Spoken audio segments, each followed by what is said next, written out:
Hello and welcome back to Guts and Glory MMA. I am Paul O'D and today I am joined on the line by Abanoub Fares. Abanoub takes on Brian Damian, a cage conflict floor this Thursday. How are you doing, Abanoub? I'm really good, really excited for Thursday. How are you? Not too bad at all. So, I mean, obviously it's been a while. Last time we spoke on here was just before Cage Legacy, the proposed card last year. And obviously I remember you were saying that it had been a struggle up to that point to get to that fight, and with different things falling through, and it's been a little bit longer now. How's the headspace going into this one? Are you just excited to be back? Oh, this one I'm absolutely buzzing for. Like you just mentioned Cage Legacy a while back. Like that would have been my first fight in maybe a year and a half. Like from this time now, I haven't fought in almost 2 years. So it's a really, really long time to not fighting. So I'm absolutely buzzing for Thursday.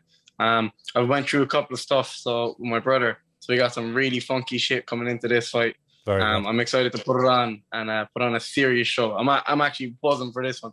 It's the first time I've been this excited in a while. Like I just want to rack up fights for the rest of the year. Yeah, and it seems as though we finally have the green light and the fights are back, so there will be fights. I see Cage Legacy are proposing a card towards the end of October as well, so it looks like there are going to be fights going forward. You mentioned there about yourself and your brother working on stuff. Do you feel like that 2 years that your game has stepped up a level and that you've had that time to work on different aspects of your game? 100%. Like my last fight, I didn't win, and I don't think it was anything to do with my skill set. I think it was just mentally I was not there. Right now, like I'm just on point. I'm just my skill set has gotten a lot better. It's been 2 years and I've been still training every single day over the last 2 years. So I've gotten a lot better, but mentally it's the biggest thing for me. Like I've gotten a lot stronger mentally. I'm just willing to kill anybody in a fight. You know, I'm going to get that win no matter what. Like my mentality it's not that I've ever had a weak mentality, but my mentality has just been a lot stronger lately than it ever has been. Like I used to get worried about losing the fight and stuff, and now it's like, oh, I just can't wait to fight. You know, I have no worry in me. You know, there's no fear in me of losing. There's no fear of not performing. There's nothing. It's just I'm 100% confident I'm going to go out perform and I'm going to finish this guy. Like simple. There's no doubt whatsoever. So just having that in me right now, I just know it's going to be a fucking amazing fight. I can't wait. Brilliant stuff. And you've mentioned to me before anyway about you do this because you love the sport. So do you feel like over the 2 years that you've kind of rekindled that love with the sport and the want to get in there and do battle? Yeah, 100%. Like 2 years is a long time to be off from something, you know, because after them 2 years, like at that stage, I was like, will I quit? Will I not quit? You know, will I keep going? I went through so many different phases of what I'm going to do, because this is my 10th year of training, you know, and I haven't really progressed into anything too serious. So I was doubting myself at one stage, and I was like, will I just quit? Will I not? And after getting through all of that, now I come out, I'm like, oh no, I'm going to be on top of this game this year. Like the rest of the year, I'm going to finish this year off. I'm going to be the best in Ireland and the UK. So simple as, I'm going to come for it. I'm coming for everybody that's ranked, and I'm going to take them out. Very good. You know, I can't wait. There's a new anger management coming in. I'm telling you. Excellent stuff. And Brian, your opponent, he last fought he had his debut fight in June just gone. He fought at Clan Wars 39. Did you get to see that fight, and what did you make of your opponent? To be honest, I've watched one of his fights and I didn't get to see much out of him. He just looked like he was really, really aggressive, and he looked like he was an uglier version of Mr. Bean. But that's all I got from him. You know, I didn't really look into him. He's like, I'm telling you, my mindset has just changed so much. I just don't give a fuck who I'm fighting now. I'm just going to go in and kill him. It's simple. Like I'm going to finish him. I'm going to finish him on Thursday. Very good. You know, I'm not going to say how, because then he'll fucking listen to this and he'll start watching out for shit. But I'm telling you, if he's watching this, Brian, I'm going to finish you. Very good. And you're fighting in Falls Park in Belfast in front of a large audience, or a proposed large audience. Is this the biggest stage you fought so far? I know you've been to IMAFs and different shows around the country. Is this the biggest stage you fought at? Yeah. Like if you take away the IMAFs, 100%. This is probably the biggest stage I've ever been on. Yeah. So that's going to be even fun. I cannot wait for it. Did you get to see Michael Conlan's walkout at Falls Park? I saw it. He fought there last week. Yeah, I saw the walkout. I seen some clips of it, and I seen it on TikTok and stuff. it looked absolutely banging. Like the whole place was like crazy. Like, so if you have like a walkout like that, you got support like that.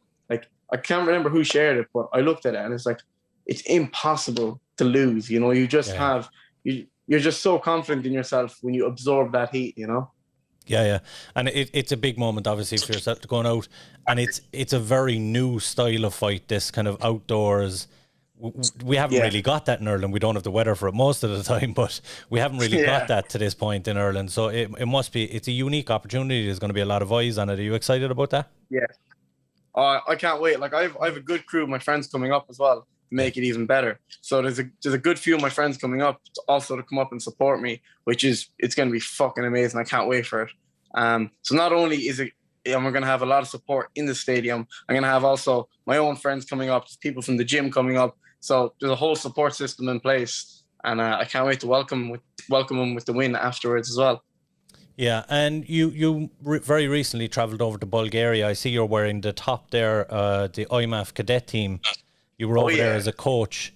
How was that experience going over? I know your brother was fighting over there.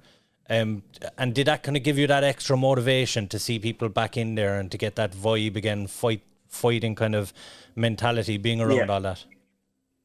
Yeah, 100%. Because when we were over there, we were over for, I think it was like 5 days. So it was 5 days in the hotel every single day.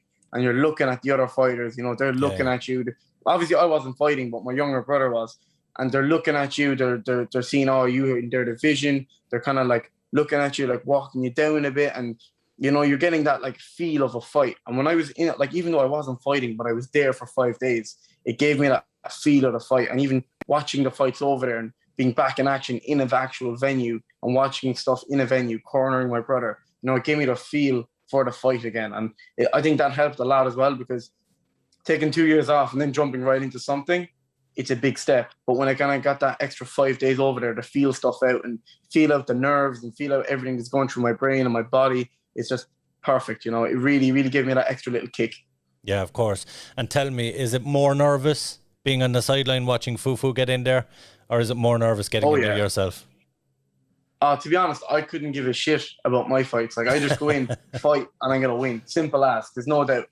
Well, Fufu, I've no doubt he's going to win as well, but I don't want to watch my little brother get hurt. Yeah, of course. Know, I know he's going to win no matter what, but at the end of the day, I just don't want him to get hurt because he's my younger brother. So watching him, I definitely get more nervous for his fights than mine. Yeah. And speaking of Fufu, Fufu completed that 200 kilometers run during the lockdown. He got a lot of press coverage for that, and rightly so. He did a phenomenal thing, that especially at such a young age. But you were a big part of that as well, and you cycled up behind him.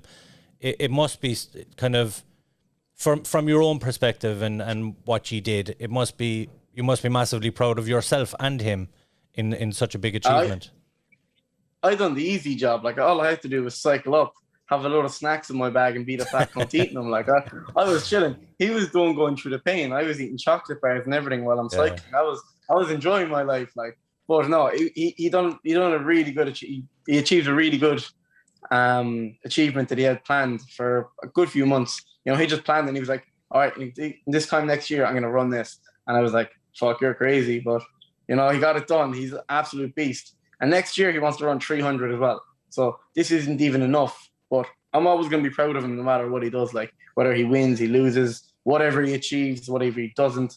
You know, he's a good kid. He trains hard. Yeah. So tell me, what's on the agenda for you after this? Pick you up a win here at Cage Conflict 4. What's next? Are you hoping to get back in there as soon as possible? Are you looking at IMAFs this year? Or what's the goal for the rest of 2021? 2022, I want to be going pro. So that means 2021, I have to rack up fights. Yeah. Simple as. And I can't just rack up any random fights. I need to take out the best guys. So for my next 2 fights, I actually have 2 fights lined up. I haven't released the second one yet, but it's September 5th. Yeah. So I got this one coming up Thursday. I'm going to take 1 or 2 days off just to enjoy myself for my birthday then. And then right away, back cutting weight. I'm fighting September 5th again in Newry. And then from there, I'm going to rack up whatever fights are next in October. I saw Cage Warriors Academy were having a show. I want to get on that as well. Actually, there's another fight in September as well. I think it's like the All-Irelands for MMA. I'm going to also jump on that. I'll have like 2 or 3 fights on that as well. I'm probably going to rack up like 10 fights by the end of the year, hopefully. Very good. Just everything is there. Like literally, I'm telling you, I'm coming back with a different drive this time. If no one has ever seen this drive in me before. Very good. You mentioned as well there about turning pro at the end of the year. And I know 2 of your teammates have recently turned pro. Obviously, Ryan had a tough loss over in Amsterdam, but you saw Pa compete over in Miami and pick up 2 huge victories. Is that kind of your motivation to turn pro now? I know it was there all along, but is that extra spur you needed to see the lads turn pro and get those? 100%. Yeah. 100%. Like watching the two boys go pro, and you know all the training they've put into it and all the hard work they've put into it. It gave me that little extra kick. And then when they done it, I was like, I need to get my shit together. I need to train harder. I need to win these upcoming fights and then go pro, because I can't wait around. I can't wait around any longer, man. I'm fighting 10 years and I've never been on and off because I've always been training. There's never been a period where I've been off training, but I've been off fighting. I've always trained. It's just part of my lifestyle. You know, I even my job, I work as a personal trainer and strength and conditioning coach. So even when I'm not actually training, I still have to do some form of it because it's my job at the end of the day as well. But it's just a matter of time. It's just a matter of time till I go pro. I need to win at least the next 10 fights, rack them up, win 10 more fights, 8 to 10 more fights, and then go pro. You know, I need to cement something at amateur, so when I go pro, I have something to fall back on. Exactly. And I know you train a lot with Pa. I know you were over in Bulgaria at the time. It must have been a phenomenal feeling to see one of your teammates go over and win a tournament on such a big stage with 1 million viewership as well that evening. Literally, yeah. I was fucking mad. It was me and I remember Fufu's fights were just over. The whole tournament was over. And we had our phones and we were literally watching the fights in our hotel room on our phones, going absolutely fucking mental. And at the same time, we were like, I've never gotten so nervous in a while. And I don't know, when he was fighting, I got pretty nervous. And again, remember what I mentioned a while ago about getting the nerves for a fight? I had like a little bit of nerves for a fight.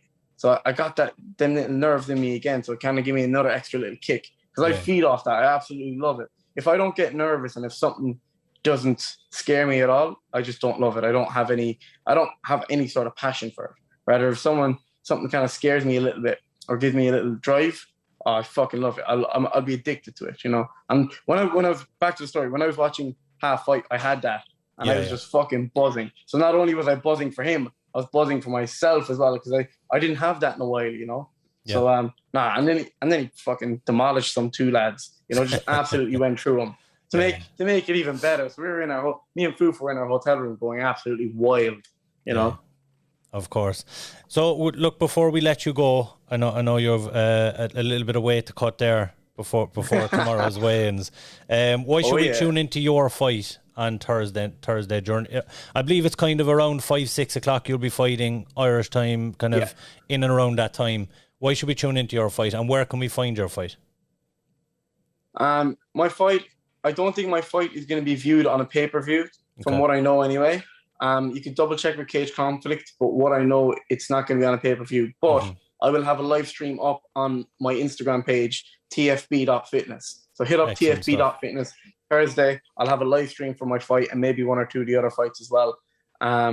Tune into my fight. I'm going to bring in some absolute fireworks coming into this. I'm going to come in and I'm going to finish him. I'm telling everybody this. I'm not going to say how, because I'm going to make it entertaining and fun. But I'm telling you, I'm going to finish this fight.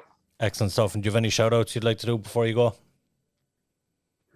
I want to give a shout-out to the gym, SBG. I want to give a shout-out to my brother for all the training, and Liam for all the training they've been doing with me, and my sponsor, Infinite Wellness Supplements, as well. Excellent stuff, and best of skills on Thursday, Abanoub. Savage. Nice one, Paul. I appreciate it. No problem.